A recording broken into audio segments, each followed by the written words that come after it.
Hi guys, we're getting closer towards the end of the week because everyone can't wait for Fridays. Welcome to E Central, your plug on everything entertainment. In the news, Seyi Vibez has kept new music rolling. Every Victonian, of course, even revealed a new single, of course, upcoming album, Stubborn. Maven Records celebrates 12 years of industry impact.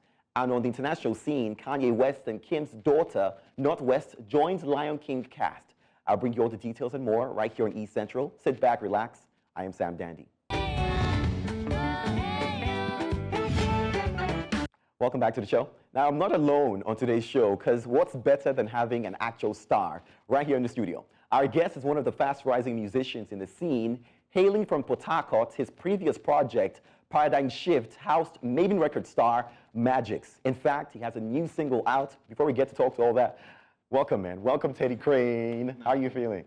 I think we're twinning with this hair thing. Yeah. Now, I have to ask you, I don't know if you get this question a lot, but are you related to Teddy Krane? No, I'm not.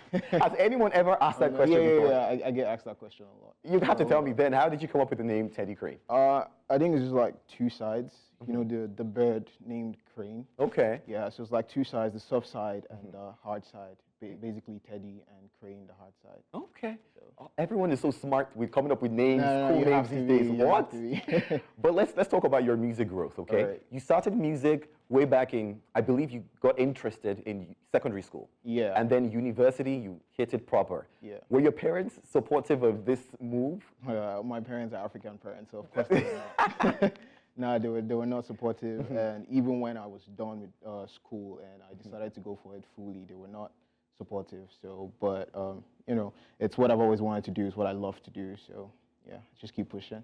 Speaking about your parents, you know, and how the African parents, Yeah. you still went to school. Yeah, I You did. know, some people feel that it's not necessary. They don't bother doing that. Yeah. But you went to Niger Delta University. Yeah, I did. What did you study and how was trying to pursue music while being in school? Like, what was that? I studied agric and environmental engineering, and I wanted to do it because my parents put in a whole lot of effort.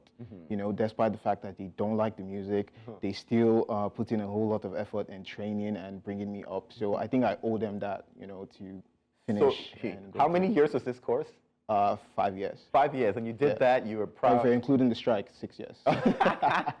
But how did your parents feel? I mean, I mean, you know, I did basically everything I was supposed to do. Got done with school, did my NYC service, and you know, to me, basically, I've done my part. You know, this phase of my life now is for me. So, wow. Yeah. Hey, like take the degree. This Yeah. All right, let's talk about your first project, Paradigm Shift. All right. A lot of people, of course, knew that it had Maven Star in it, Magix. Yeah, Magic. How did that feel? Usually, first project, I'm thinking, you know, the nerves. Are they going to like it? Yeah. What's going to happen? But how did that feel? What was the process, and what was the reception like? If I'm being honest, I was very confident. Oh. Paradigm Shift. Very Okay. confident. We made that project in like 2 days. What? I mean, excluding the Magic tracks. Okay. Track, of course. Yeah. I mean, there were like 6 songs. Yeah, Six. yeah. We made everything in like 2 days, excluding the mixing and mastering. But we recorded the entire project in 2 days. And the Magic's collab was really essential for that project. You know, it helped boost and everything. And the exception was like it was really good. People accepted it really good. So I mean, first off, that name. I'm thinking now because you said you were confident, you were a confident person. Yeah. I'm thinking Paradigm Shift. At that point, what were you expecting? What were you looking forward to shifting? I think it was just like as I told you now, you know, going through school, living your life basically for your parents and everything. Okay. And you're about to shift into living life for you, basically. So that's like the shift in paradigm also. Has anything changed? I mean, that project dropped last year, you know, and now you've done you for, you know, a while now. Yeah. Has anything changed with your parents' acceptance of the music? Yeah, surprisingly, yeah, I did a show, Plug Fest in Port Harcourt, not too long ago, December, and my mom was quite hyped. You know, she knew about the show, and she knew the video was coming to the show, so she was like really quite hyped. So she likes the video. Yeah, she does. Okay, I see. I feel like the more African parents see successful musicians, people who are examples, suddenly they want to, you know, say my son can do that too, for sure. I mean, now 1 year after, you've dropped a new single, Runaway. Yeah. This dropped the ending of May. Yeah. Oh, actually April. Yeah. April, right? Yeah, April. What's the reception been like? What was the process? What is this song about? Who are you running away from? I know. Runaway dropped on the 19th. Okay. And I think it was just like a basic, you know, love song talking about your emotions, and you know, everybody has that person that you're in love with and you want to run away with, basically, you know, to that quiet place. You know? Yeah. You know, I'm smiling now because I'm about to ask you. Because a lot of you musicians, you give us music, you're giving us intimacy, you're giving us lyrics. But I want to know, is there someone in your life? Was that song personal? No. No.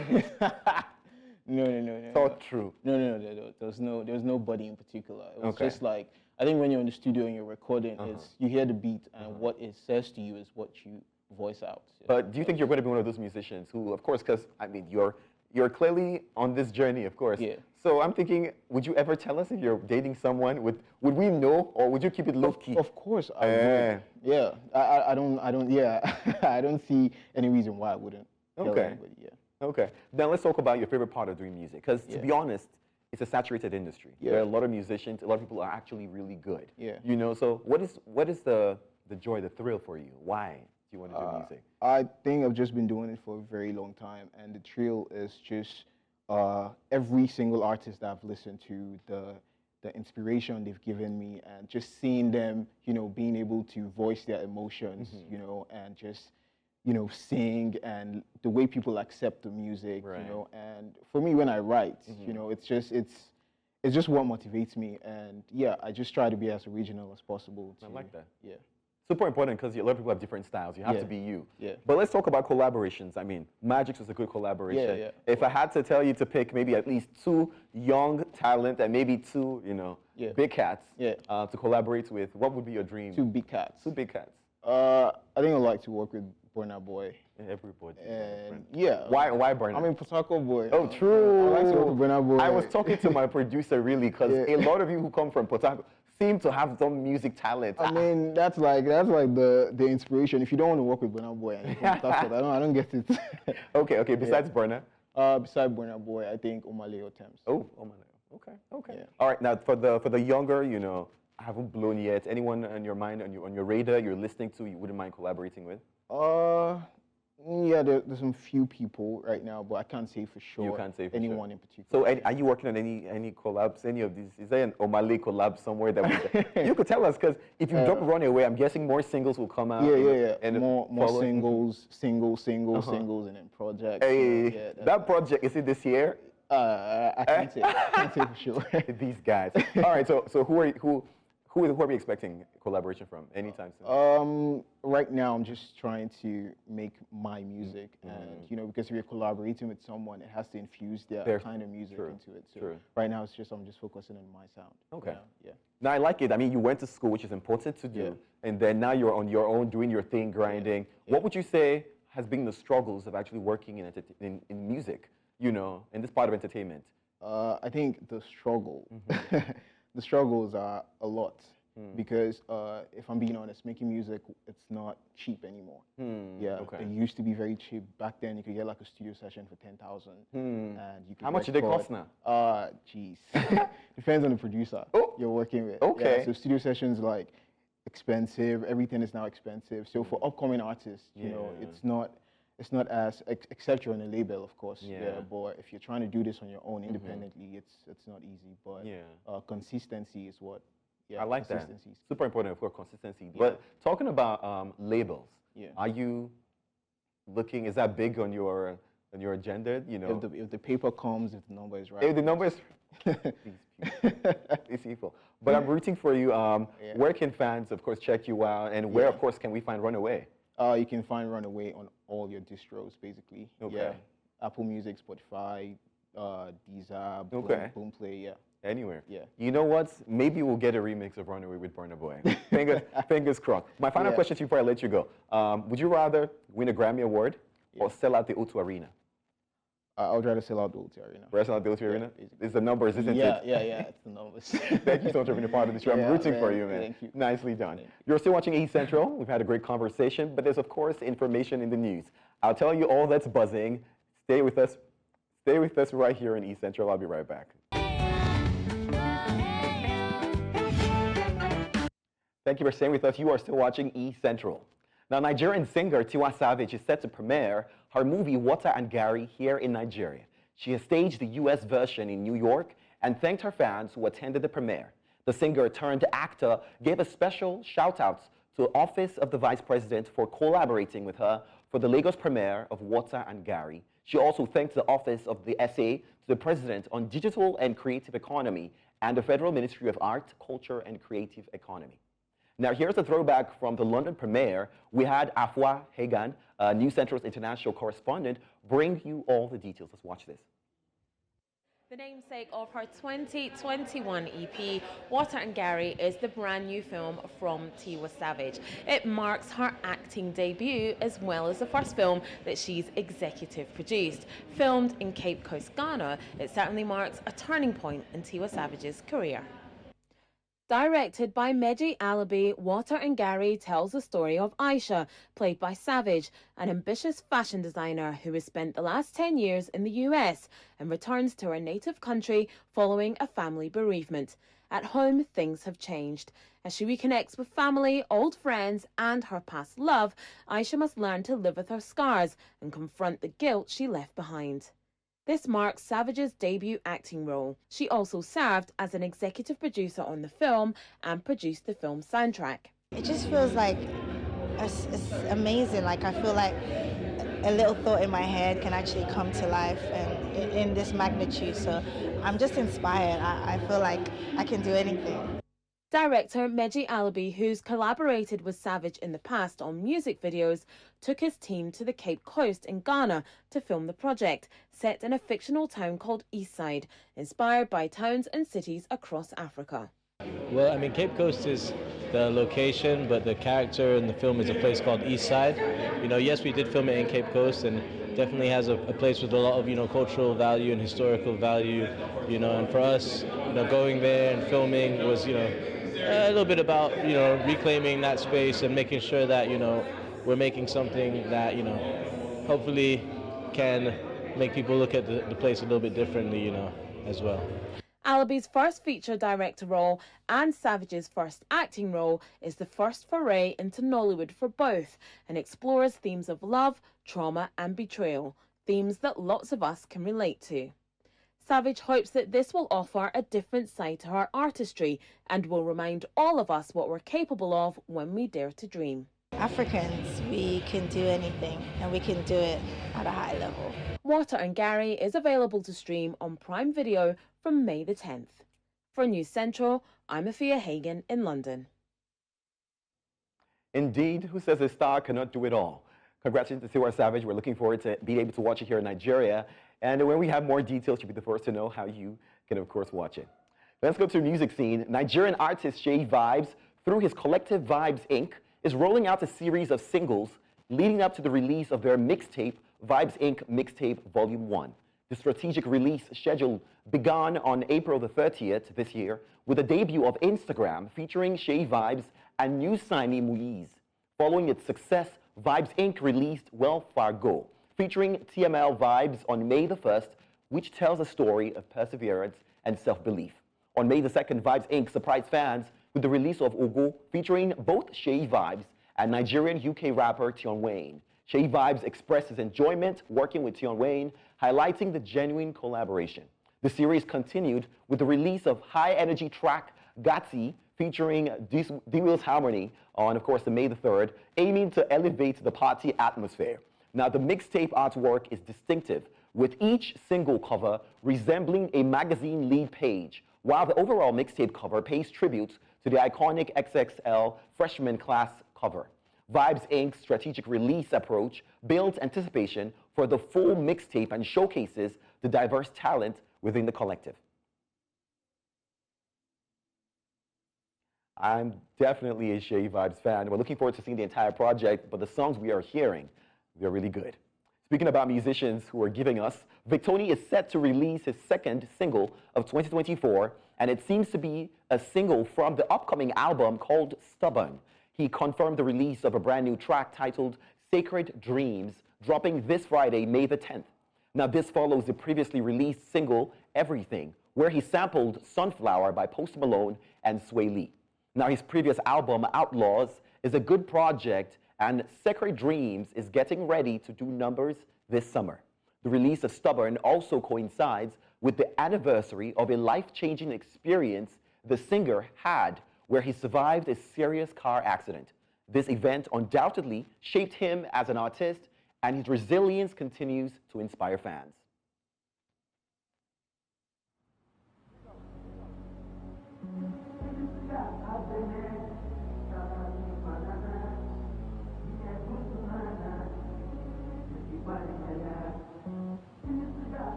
Ebuka, what rubbish are you sketching? From what we hear, he's actually dropping new music tonight at exactly midnight. And guess the huge part. This song off the album will be featuring Ashake. Hey, I'm looking forward to that one. But you know what? Let's move on. In a reflective gesture yesterday, Wednesday, May 8th, renowned music producer and record label boss Don Jazzy celebrated the 12-year journey of his music label, Mavin Records, as it achieved over 40 billion streams. Mavin Records has played a significant role in launching the careers of notable Afrobeat artists such as Sabi Girl herself, Ira Star, the incredible Johnny Drill, Crayon, Rema, and Ladipo. In a recent Instagram post, Don Jazzy shared a nostalgic video reflecting on the label's journey, highlighting its evolution from modest beginnings to sold-out concerts. He also expressed gratitude to everyone who contributed to Mavin's success. This anniversary follows the acquisition of a majority stake in Mavin Records by Universal Music Group earlier this year. We have a package chronicling the achievements of Mavin so far. Let's watch this. It marks 12 years of shaping the Nigerian music industry. From its inception in 2012 by Don Jazzy, Mavin Records has been instrumental in defining Afrobeats both locally and globally. Following the footsteps of the legendary Mo-Hit Records, Mavin Records quickly became a hub for creativity and talent under Don Jazzy's visionary leadership, propelling the label to unprecedented success. Over the past 12 years, Mavin Records has nurtured some of Afrobeat's most iconic artists, producers, and industry professionals. From Tiwa Savage, Korede Bello, Ricardo Banks, Dija, and more, Mavin has consistently led the industry, providing a platform for global stars. Currently home to Rema, Arya Star, Ladipo, Johnny Drill, Crayon, Bayani, Boy Spice, Life-Size Teddy, and DJ Big N, Mavin Records remains committed to inclusivity and supporting industry creativity. In 2022, Mavin Records expanded its roster to including producers like Andre Vibez, Jonesin, Prestige, Sheung, and as well as songwriters Embryo and Miller. Additionally, the label continues to nurture the next generation of industry leaders through initiatives like the Mavin Future 5 program, offering hands-on experience and mentorship. As Mavin Records celebrates 12 years anniversary, it remains committed to pushing the boundaries of creativity and excellence. With Universal Music acquiring a major stake in Mavin Records in a multi-million-dollar deal, the label solidifies its position as Nigeria's leading record label, poised to continue shaping the future of the music industry. It's no doubt one of the biggest record labels out here in Africa, and truly has influenced a lot of generation of musicians and some to come. Congratulations to Mavin Records. Now let's move on to the international scene. People buying tickets online for concerts, sporting events, and other live events in Minnesota will be guaranteed more transparency and protection under a bill signed into law Tuesday by Governor Tim Walz called Taylor Swift. Now, the law was prompted by the frustration Minnesota State Representative Kelly Mola felt at not being able to buy tickets to Swift's 2023 concert in Minneapolis. Now, Ms. Mola said she was among thousands of people who became stuck in ticket sales company Ticketmaster's system after it crashed amid the huge demand for Swift concert tickets and attacks from bots, which of course tried to buy tickets for resale at inflated prices. The situation led to congressional hearings, but no federal legislation. Here is what this bill means for both concert goers and ticketing companies. It means that ticket sellers would have to disclose all fees upfront and prohibit resellers from selling more than one copy of a ticket, among other measures. The law will apply to tickets purchased in Minnesota or other states for concerts or other live events happening in Minnesota. Now, the governor himself, Tim Walz, who signed the bill into law at First Avenue, a popular concert venue in downtown Minneapolis, said it was protection so you don't get a bad ticket, a fraudulent ticket, and resellers can't snatch them all up before you get an opportunity. Well, that is good news, I must confess. A lot of people who have tried to go for concert know how ridiculous it is when people buy and want to resell. Well, we're looking forward to seeing things like this happening maybe in Nigeria as well. But that's what you can take on East Central for today. Don't worry, we'll be back tomorrow, same time, 4:30 p.m. to bring you all the biggest stories in the ever-buzzing entertainment scene. I'm Sam Dandy. This is bye for now.